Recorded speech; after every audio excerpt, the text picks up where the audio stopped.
Assalamualaikum warahmatullahi wabarakatuh. Halo teman-teman, perkenalkan nama aku Jenny Sarah. Aku adalah mahasiswi dari Universitas Lambung Mangkurat, jurusan PGSD. Nah, Sobat Rotu PTN, seperti yang telah kalian lihat pada thumbnail, aku akan memberitahukan kepada kalian, mengenalkan kepada kalian, berbagi informasi kepada kalian semua mengenai apa sih itu jurusan PGSD, mata kuliah apa yang dipelajari di jurusan ini, kenapa harus memilih jurusan ini, serta informasi-informasi penting lainnya yang akan saya jelaskan di video ini. Nah, karena ini adalah info yang penting untuk sobat sekalian, jangan di skip ya, tonton terus sampai habis untuk mendapatkan info yang bermanfaat untuk sobat sekalian.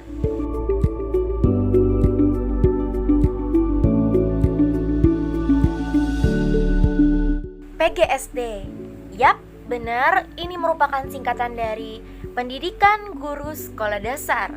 Jurusan PGSD adalah jurusan yang tentunya akan mempersiapkan kita untuk menjadi seorang guru. Nah, jika sobat senang atau suka bermain bersama anak-anak, jurusan ini sangat pas karena akan dipastikan kita akan selalu berinteraksi bersama anak-anak. Di bidang ini akan memberikan kita bekal bagaimana sih caranya menjadi seorang pendidik sekaligus pengajar bagi siswa-siswi sekolah dasar. Di jurusan ini pula kita akan mempelajari berbagai macam mata pelajaran. Jadi tidak heran ya kalau mahasiswa-mahasiswi PGSD itu mempunyai wawasan yang luas.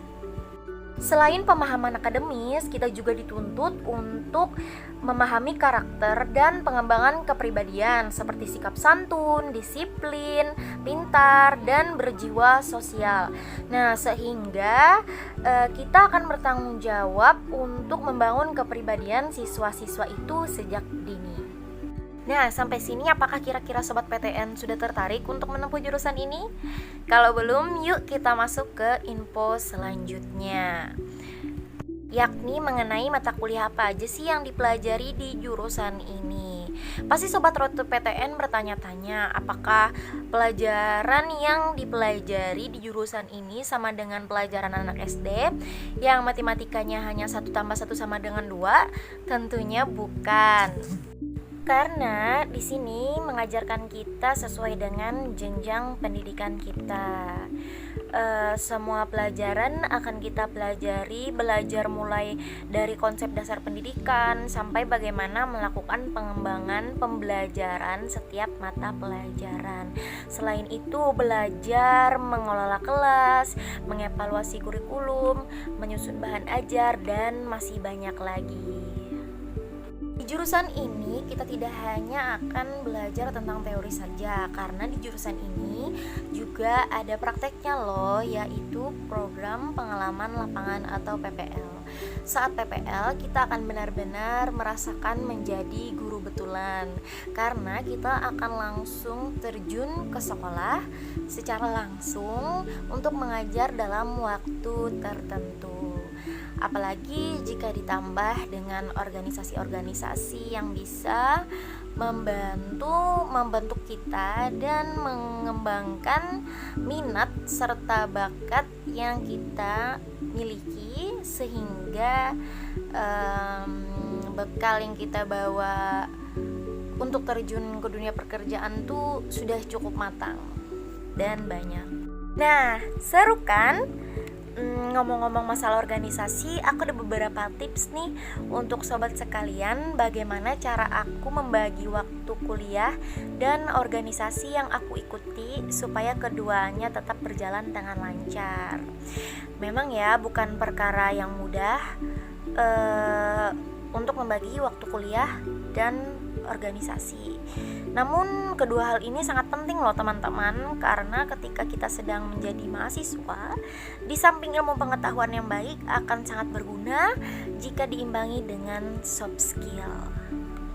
Tips yang pertama adalah konsisten. Kenapa harus konsisten? Karena setiap keputusan yang diambil sudah pasti memiliki resiko, termasuk dalam menjalankan perkuliahan dan organisasi secara bersamaan. Maka ada resikonya.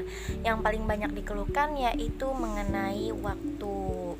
Bukankah kita sudah membuat keputusan di awal kita memilih organisasi dan kuliah secara bersamaan? Maka kita harus konsisten terhadap apa yang telah kita buat.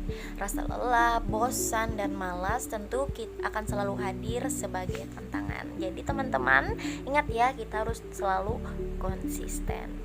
Tips yang kedua adalah cermat dalam memilih organisasi. Mengikuti organisasi pada saat kuliah tentu adalah hal yang sangat diperbolehkan ketika kita sedang menjadi mahasiswa. Tetapi kita juga harus cermat loh dalam memilih organisasi yang akan kita ikuti. Kenapa demikian? Karena organisasi bukanlah hal yang dapat kita anggap sepele. Organisasi membutuhkan banyak waktu untuk berbagai macam aktivitas.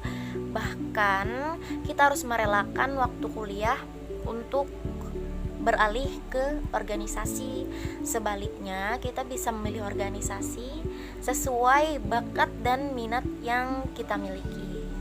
Tidak hanya itu saja, pilihlah organisasi yang memang bisa kita jalankan sebagai seorang mahasiswa. Jangan tergiur dengan jabatan yang ditawarkan saat proses seleksi. Namun, sejauh apa kita bisa menjalankan organisasi tersebut bersama dengan proses perkuliahan?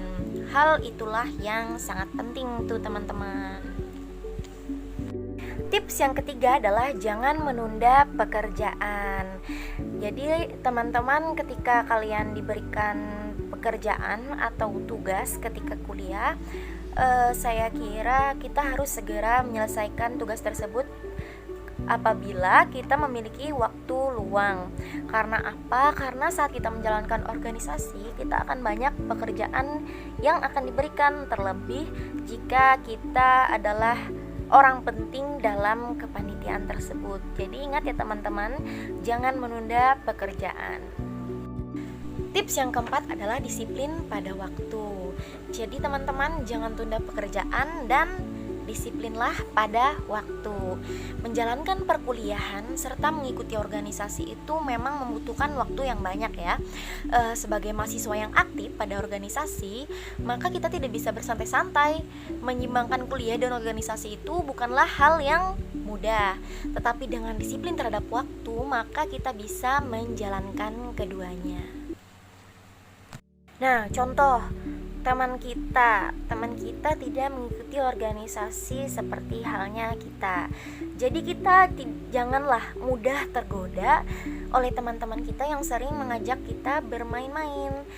Bisa jadi kan mereka tidak mengikuti kegiatan organisasi. Beda halnya dengan kita yang mengikuti organisasi. Kita harus disiplin terhadap waktu. Daripada kita membuang-buang waktu untuk hal yang kita sebut tidak kurang berguna, sebaiknya kita gunakan untuk hal yang memang bagus untuk kita kerjakan. Dan tips yang terakhir adalah membuat target pencapaian. Kira-kira sobat Trowot PTN, apakah target pencapaian ini penting? Menurut saya itu penting ya, karena tanpa adanya target belum pasti kita bisa menjalaninya dengan baik. Untuk itu adanya target itu sangat berpengaruh dalam menentukan kegiatan kita. Kita bisa membuat target untuk bisa menyelesaikan setiap kegiatan jauh lebih cepat. Pada umumnya kan untuk setiap kegiatan yang berlangsung membutuhkan waktu tertentu sesuai pada rencananya. Tetapi cobalah untuk bisa dikerjakan dengan cepat sebelum waktunya selesai.